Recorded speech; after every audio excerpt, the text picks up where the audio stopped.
Hello, everyone. Welcome to Tuesday, February 15th, 2021. This is your day weather podcast, and what we're going to update you today is that Pacific influence is beginning to increase, but that Arctic air is going to be really stubborn. We're going to see gradually warming temperatures in the Intermountain West and Western High Plains, but it's a slow process. Pacific moisture is coming with those Pacific air masses, so we saw another nice shot of snow. In fact, 16 more inches of snow at the Jacksonville ski area last night. Another foot or more in the Snowy Range Mountains of southern Wyoming last night. There's more coming, and this is going to lead to a continued increase in snowpack levels. Active weather's coming for the next 2 weeks, folks. We'll talk more about that.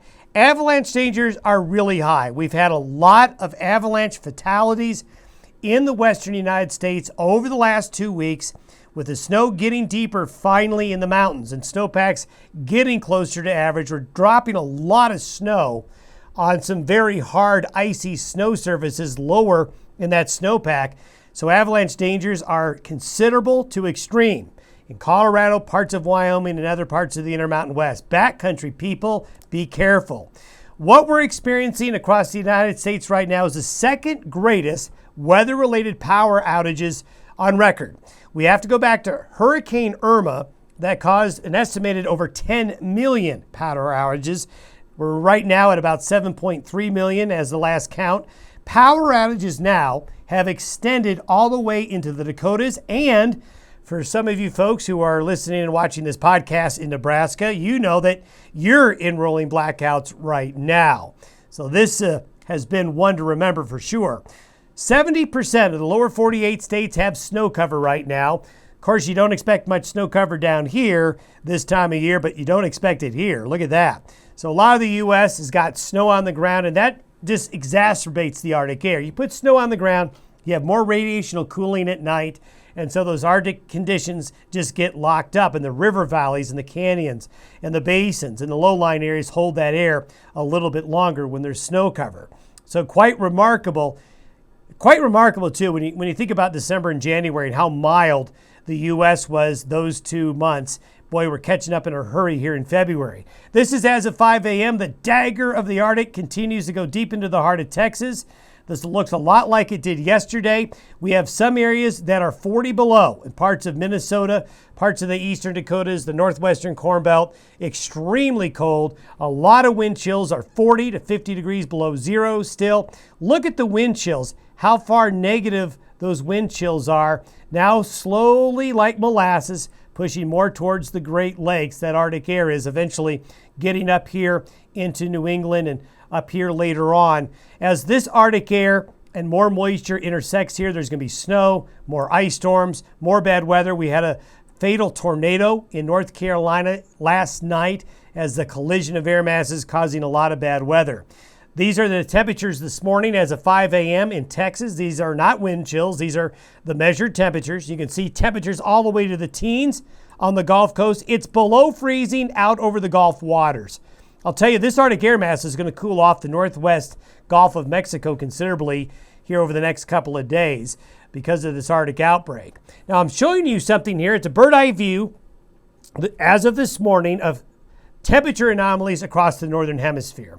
If you were to look at the biggest temperature difference based on averages and how far below normal temperatures are, the bullseye of the coldest of the cold relative to normal is right here in the good old USA. But notice that this Arctic air mass and temperatures relative to normal go all the way back into the North Slope of Alaska. So think about this. When you're looking at temperatures that are 20 to 30 degrees below normal in February on the North Slope of Alaska, okay, it's cold. Look also at the colder than average temperatures that go from North Africa to Eastern Europe, over the pole, then back over into Korea, into parts of Siberia, and far northern and eastern Asia. We have a big east-west axis of Arctic air separated from this Arctic air mass here. This is important because this could come to bite us later. We'll show you that here in a minute. This is the current upper level weather pattern right now. We've got this big bowl with the jet stream.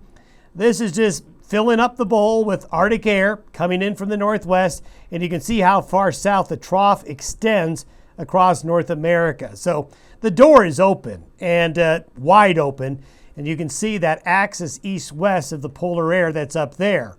So that is the polar air mass we got to watch in the long term. Short term, this is the cold core of the Arctic air mass right now with the tail then extending southeast like that. By Wednesday, notice we don't have much change.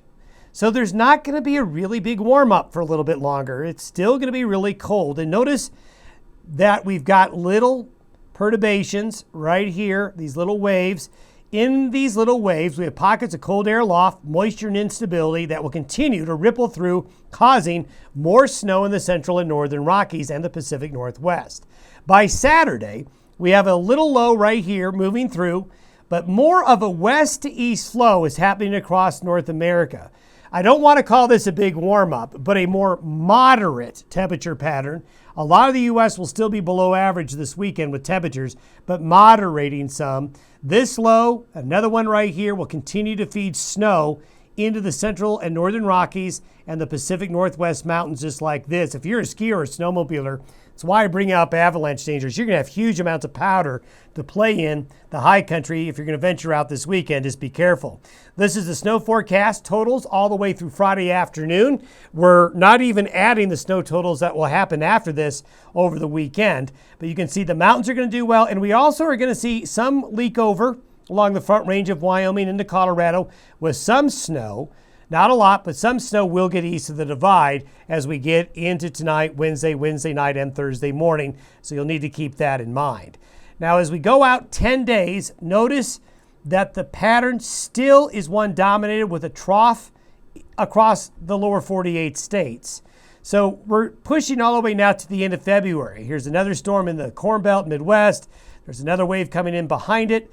See the white up here? You're talking extremely cold. So here we are headed towards the end of February, and we've got a huge amount of Arctic air, bitter cold air, still in the higher latitudes. You expect that.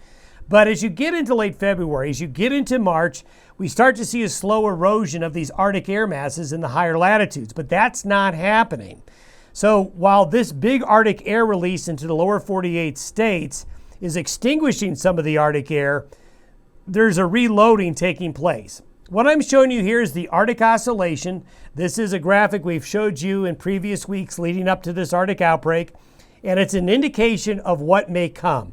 Now, when we talk about oscillations, what we're talking about is how the air masses will move north to south from the polar regions to the equator. So basically, there's this oscillation as air masses move north or south. As you go through the course of a season, we have a negative Arctic oscillations indicate the potential for cold coming. Positive Arctic oscillations mean warmer conditions are coming, is the best way to describe it for where we live in the mid-latitudes. This goes out to 46 days, all the way to April 2nd. So you got to take this with a grain of salt. Notice we're now easing into a neutral or slightly positive Arctic oscillation phase as temperatures even out and warm up a bit as this current Arctic air mass releases. But look what happens at the end of February all the way to the middle of March. What this is showing us is the potential for that Arctic air I showed you that's way up in the high northern latitudes and over to Europe and into Asia. Well, there is an indication that that could get released at the end of February into early March. This is a computer model, okay? So we have to take this with a grain of salt. But what we like to do with this podcast is kind of push the envelope a little bit, kind of push the boundaries to give you maybe what, as a heads up, that what March looked like, at least at the beginning of March. And I think this is really important based on what we just went through, especially for livestock interest, the power and energy situation across the lower 48 states. What this negative phase of the Arctic oscillation is potentially showing us is that at late February and early March, we may have another Arctic outbreak in the lower 48 states. Will it be as intense as the one that we just went through and are going through now? Probably not. It is really hard to put back-to-back Arctic outbreaks as intense like that back-to-back. It's just really hard to do that. But we may have one more episode where the lower 48 states, relative to average, sees temperatures go down again right at the end of February and into early March, and there'll be associated snow and ice with that as well. So, again, this is on the cutting edge. sticking my neck out a little bit. But what I'm going to do in the coming days and the next week or two, even though we have question marks on this, we're going to continue to follow this potential right here for another release of Arctic air into North America. Let's hope it doesn't happen, but it's on the table. Thanks, everybody, for listening and watching to the Day Weather Podcast. We will talk to you again tomorrow. Stay warm.